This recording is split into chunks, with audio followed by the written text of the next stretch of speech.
After 3 stages, the Santos Tour Down Under is racing towards a thrilling conclusion. Greipel comes clear and looks at Pataki and says, "What do you think you're doing?" He has taken the stage. He's bursting on the right. Andre Greipel is going to get this.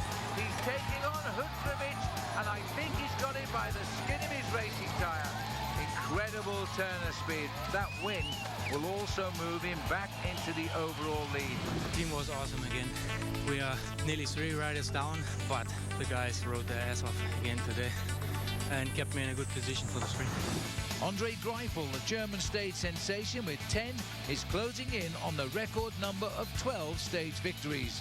But with the climb to the longer hill looming tomorrow, Stage 4, set against the stunning backdrop of the Barossa Valley, is set to be another fantastic sprint to the line.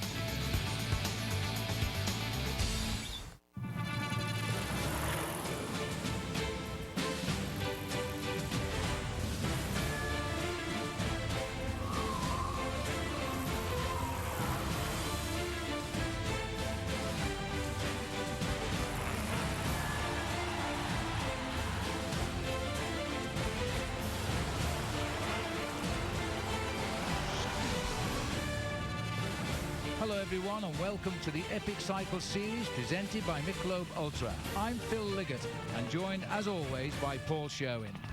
The weekend is nearly upon us and today's stage, 130 kilometres. The weather is very kind to us, a high of 32 expected. Stuart O'Grady of the new Green Edge team here, twice the winner of this tour, enjoying the atmosphere in the nearby locale of Norwood.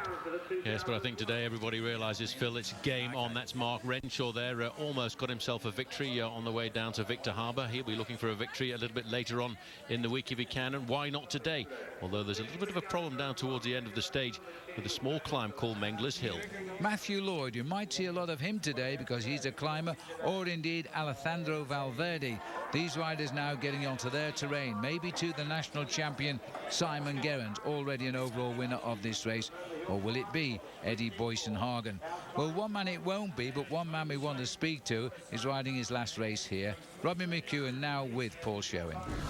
Well, Robbie, a little bit of freedom in the sprint yesterday and you got yourself up there in top 5. Yeah, it was sort of late in the piece that I got the call up to ride the sprint yesterday, so I said, well, I'll have a crack. I had to do some pretty special manoeuvres to get up there. I don't know if you saw the little green man going along the gravel in the final kilometres to move up, but I placed myself pretty well coming into the last corner. Had a bit of a mishap there with someone who was a bit over-ambitious with their cornering abilities, and didn't help my end result. But 5th across the line, it was okay. And I think the important thing for the team is that Simon Gerrans was up there, no time lost. He's still right in the game, and we're going to protect him all the way to the foot of Wollonga, and then it's up to him. Well, Mark, a little bit of a taste at the finish yesterday. Is it difficult trying to be the number 1 sprinter after having been a lead-out man for so long? Yeah, it's a difficult transition, but you know, I've done a lot of training for it, and I've also raced as a sprinter before, so you know, it's coming along okay. I'm happy with the progression. With the ochre jersey on your shoulders, you keep chipping away at these time bonuses. You've got to start quite possibly about thinking this race, winning this race overall again. We said we take it day by day. Yeah, we reach our goals, and it's up for other teams who want to win the GC. They need to do something, and yeah, will be two tough stages coming up now, and yeah, of course we try to hang on, and we cannot do more. If it doesn't work, then it doesn't work. Now let's have a look at how Stage 4 works out. Norwood to Tanunda, 130 kilometres. The weather just about perfect today.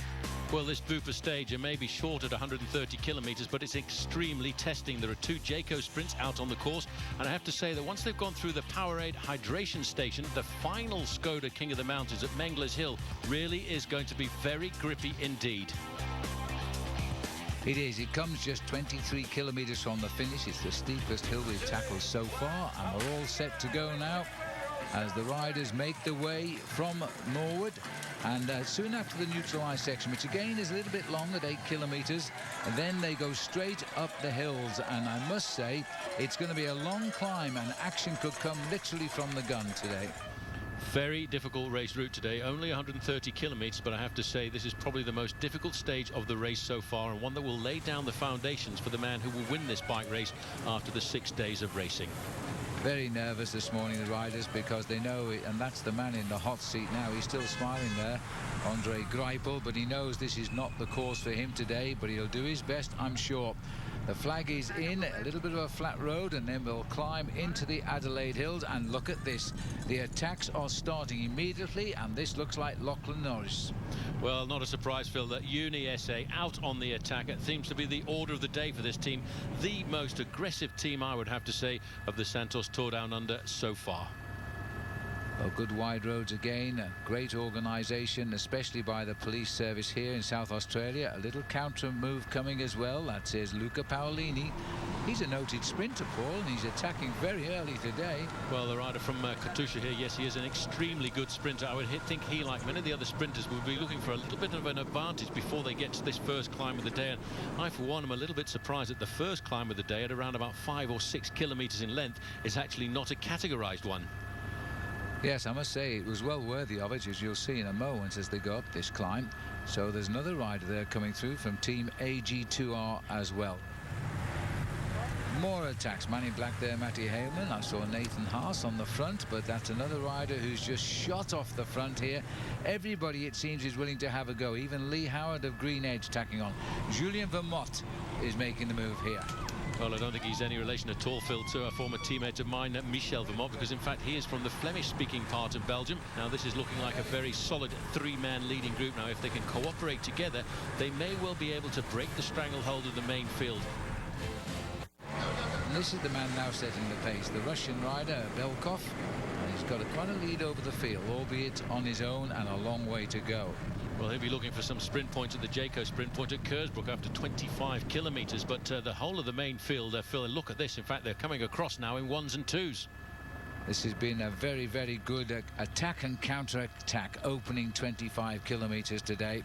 It's 130 all up. There's a long way to go, but even at this stage, I'm not so sure whether Andre Greipel would have expected to be in contention. Belkov has hit the wall, and he's slipped down the backside of the road here to the back of the field. But look at this now. Team Sky have got control of the head of the race. They want the small time bonuses. The man who wants the small time bonus is riding in 5th position in Team Sky's line out there, and of course that's Edvald Bosenhagen, or Big Eddie as they call him. He would like to get himself some time to pull himself just that little bit close to the top end of the overall standings before we go down to Wollonga Hill tomorrow. All of the guys now, Phil, starting to think about winning this bike race overall, know that today and tomorrow are the most important days in this whole 6 days of racing. We're just about to hit Kersbrook here in the Jayco sprint. Now on the far right there is Michael Matthews. A few seconds bonus puts him in the ochre jersey. He is being chased by the leader of the race, Greipel, who's still in his playground at this stage of the game. And as they come up to the line, it looks though Matthews here is going to take it, but he's not. Look at the finish by Greipel. Oh, right on the line. You know, Andre Greipel is living a dangerous game here, but he's always getting the decision. He's got it again. Well, 3 seconds time bonus. He's pretty happy with that. I'm not surprised. That is a massive big smile. Look at this sprint here, because at this moment it looks as if Michael Matthews has got it, but watch the acceleration of Greipel as he comes up to the line. The lunge for the bike, Phil, that really wasn't very much. Absolutely beautiful. A 3rd place went to the champion of Spain, Rojas. He gets a 2nd bonus as well. Matthews gets 2. That could be significant as we go towards the finish, but the field is still snapping at the heels though as we change direction. The wind isn't really a factor today yet, and for most of the day it's going to be fairly helpful behind them. Well, it's nice to see the Uni SA rider is Jay McCarty. You know, it's amazing how they play their riders on this team. There's always one of them having a go to try and get into this breakaway. This is another move now. This is Biel Kadri. He's a very good climber from France, from AG2R La Mondiale, and he's taking advantage of the control of Green Edge on the front to try and leap across the gap. Rode his first Tour de France last year, Biel Kadri, and he finished it as well, so good luck to him. He'll be going to, again for AG2R, I'm sure. Last kilometre for these 3 now. Good riding this by Biel Kadri. The AG2R team have won this race in the past, and look at the acceleration. He's seen 400 metres to go. He's come right up on the group here. There's still a chance he could pull a surprise here because they don't know he's just joined the back of them. as we go past one of our mountain bike mounted policemen keeping the crowd in order. He shouldn't have any problems just back there. This is Green Edge. They're doing all of the work. They've got 6 riders on the front here. 7, in fact, I think. Well, the 5th rider just down in that line, of course, is Simon Gerrans, the Australian national champion. Look at the crowd here. We're just about to reach the summit of the Skoda King of the Mountains point. And it's Jay McCarthy of Uni SA who takes the 10 points. That'll slip him up into 2nd place in that competition. He'll slot in behind Thomas de Gent. There's still Mengler's Hill to come, which carries 16 points for the first man over the top. So the Uni SA boys will not drop away from our television screens at all. Now, as we settle in for the dizzy journey down to ground level, the 4 riders are right there. McCarthy comes back into the fold. It is Smukulis who was 4th over the top, driving the charge here. We're going to hit speeds here of 85 to 90 kilometers an hour. Look at the face of Stewie O'Grady, the local boy who stamped his authority on this race on 2 occasions, which he's won this event. He brings them up over the top. More action after the break.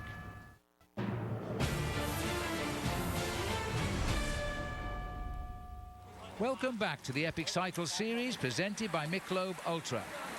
We've got a little jump now. It's 20 kilometers before we get to Mount Pleasant. That's the scene of the next time bonus. So I wonder what will happen now. Well, it looks as if the main field are just going to take a back seat for a short while. The gap has stretched out very quickly to 4.5 minutes, well, 4:35 to be exact.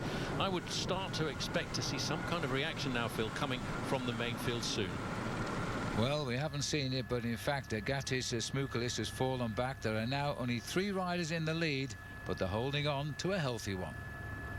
There's Andre Greipel. He's still in the race, Paul. He certainly is. Alongside him, Simon Gerrans on the far side in the dark black jersey there of Team Sky. Edwill Bosenhagen, all men who could win this race after 6 days of racing when we get back to Adelaide on Sunday. Well, these 3 riders who got away after the first climbs and led over Smith Hill are still clear. But this cat and mouse business, because they're trying to line themselves up for the 3-second time bonus in Mount Pleasant, is losing them big time, and the peloton is closing in. It's Ruben Perez who's making a run for the line there. He's being chased by Biel Kadri. Kadri is coming up on him pretty quickly here. McCarthy has decided not to bother with it. There's a 3-second win bonus here. It could be crucial later. But the Spanish rider has got it for Euskaltel Euskadi. Well, that was very close on the line, and so he's the second Jayco Sprint winner of the day, and that will put 3 seconds down into his back pocket. And of course, Phil, with all of these riders so very close together in the overall classification, at the end of 6 days of racing, seconds could be the difference between 1st and 10th place overall. Well, over history, this race has been won on the same time on points count back, so seconds are very important just now. Tomorrow might make all of the difference. The peloton are in here, and they're trailing now by 2.5 minutes as they come into Mount Pleasant under the escort of Andre Greipel's Lotto Belisol team. And there they go through that same swim point there. 2 minutes 30 down is the gap. There's the 40 kilometers to go sign, and the way Jay McCarthy was looking over his shoulder, I think the peloton are almost on them here. The sad thing is they're on the long straight roads as well now, so these boys are going to be seen pretty shortly. In the distance there are the escort police, and there is the peloton.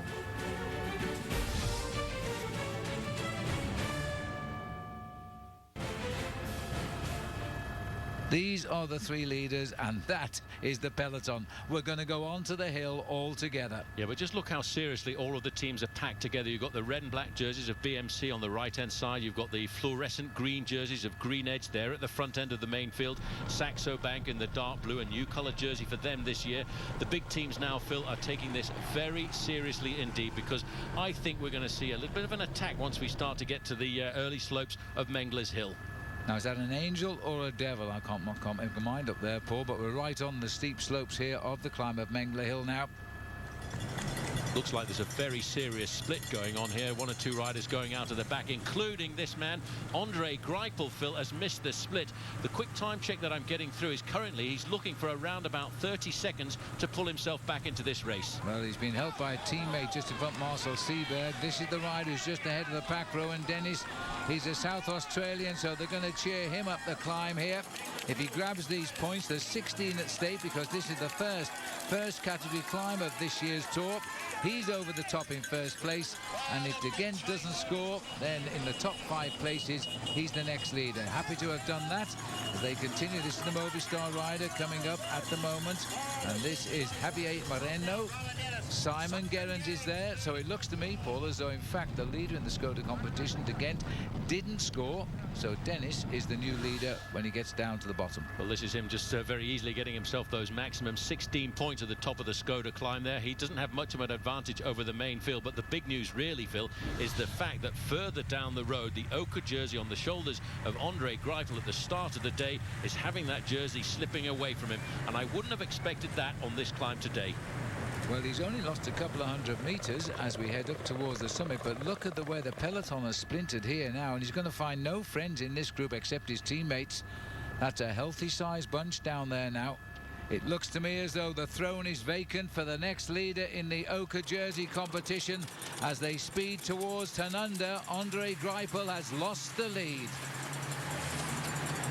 Well, we're running out of turns now as we approach the straight approach into Tanunda. It is a sprinter's dream. It would have been a perfect sprint finish for Andre Greipel, who has won here in the past, but it's not going to happen for him now. He is now reportedly 5 minutes plus behind and has totally given up. This is a race now for the vacancy of race leader as we go into the final weekend of the Santos Tour Down Under. Looks like Radio Shack, Nissan Trek have come to the front to give BMC Racing a little bit of a hand as well. You can see the speed now as they start to get themselves lined up. They have got David Benatti in there, and he himself is an extremely good sprinter.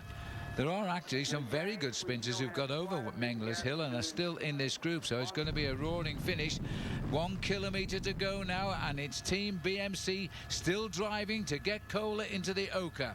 Well, there you can see just over to the left-hand side, it's still Nissan Trek, Radio Shack getting themselves there, getting themselves lined out. They're BMC riders slipping straight down through the middle. He's done all of the work that he can to break the stranglehold of Andre Greipel, and now he's turning it all over to the sprinters. It's up to them to sort this one out. It's only, in fact, Michael Matthews who can spoil the party. If he gets a place in the first 3, he will be the leader of the race as the sprint is starting now for the line, and it looks like it's Garman who is having a dig with Hausler up there as well, but BMC still trying to hold front position as they break for the line now. And this looks to me as though we may have a Gerald Cielik trying to get away as well. Boysenhager's number 41, 71 is Benatti, and this is Cielik trying to get to the line, but the line isn't coming quick enough. Oscar Freira's got on the right of our picture. Freira gets it, his first visit to the Santos Tour Down Under. He gets his first win. And Phil, I have to think that Michael Matthews was outside of the top 3 there, so he's not going to get himself a time bonus. So theoretically, Martin Kohler is the new leader. But just watch where Oscar Freira comes from here. There he is, right down in the red and white jersey. Watch this acceleration. He's on the wheel of Daniele Benatti. Bang, he starts to come up, and he's going to just cruise by him on the line. And Matthews is the 4th rider in line here and missing out on a time bonus that would have given him the lead. So he has gone over the line, I think officially in 5th place. Oscar Freire will be 36 years old on the 15th of February, but he's lost none of that fire in those sprinting legs as he's now come up with his 86th win of his career. A good win for Oscar Freire there, and he salutes the crowd. Well, he's come to the Tour Down Under for the very first time. He's got his very first win, so let's hear from him now as he talks with Paul Sherwin. A lot of the Spanish teams made it very difficult on that final climb of Mengler's Hill, and that seems to have been an advantage for you, even though you're on a Russian team. Yeah, but I am Spanish also. So I think the race becomes hard in the final part. So for me it was much better because a lot of sprinters with the team, and it's difficult when it's flat stage. So today was complicated, and the first victory for the team also this year, so I think it's a good start. Yes, well, when the going gets tough, clearly the tough get going, because that front group containing the strength there. But look at this now.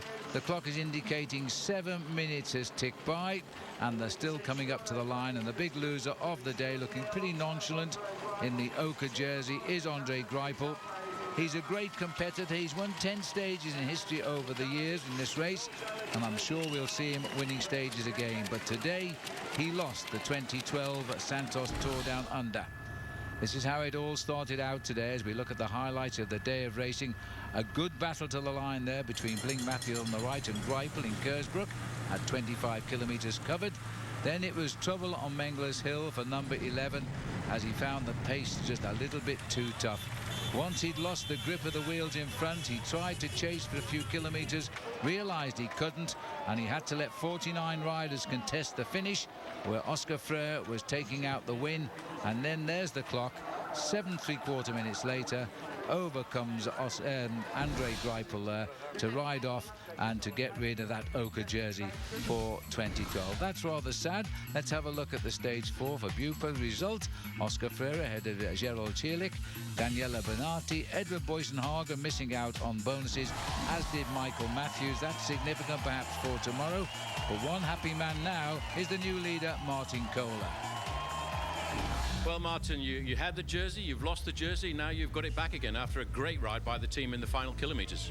Yeah, it was. I didn't expect that. The finale was harder than we thought. We dropped Greipel in the climb, and at the end it was 4 of us riding and making the gap bigger, and it's going to be very, very hard tomorrow. We have to try to keep it together. I'm sure he will. Let's have a look as we come to the last weekend of racing. Martin Kohler leads by 2 seconds Michael Matthews and Oscar Freire, 6 seconds over Cierlik, and then a whole series of 8-second riders. It's anybody's race still, but tomorrow Martin Kohler will wear the ochre jersey as the weekend begins. That's it for Stage 4. Be sure to tune in to our coverage of Stage 5 tomorrow at 5:30 p.m. Eastern, right here on Epic Cycle Series, presented by Michelob Ultra. For a full cycling schedule, log on to our website at nbcsports.com. For Paul Sherwin, I'm Phil Liggett saying so long for now.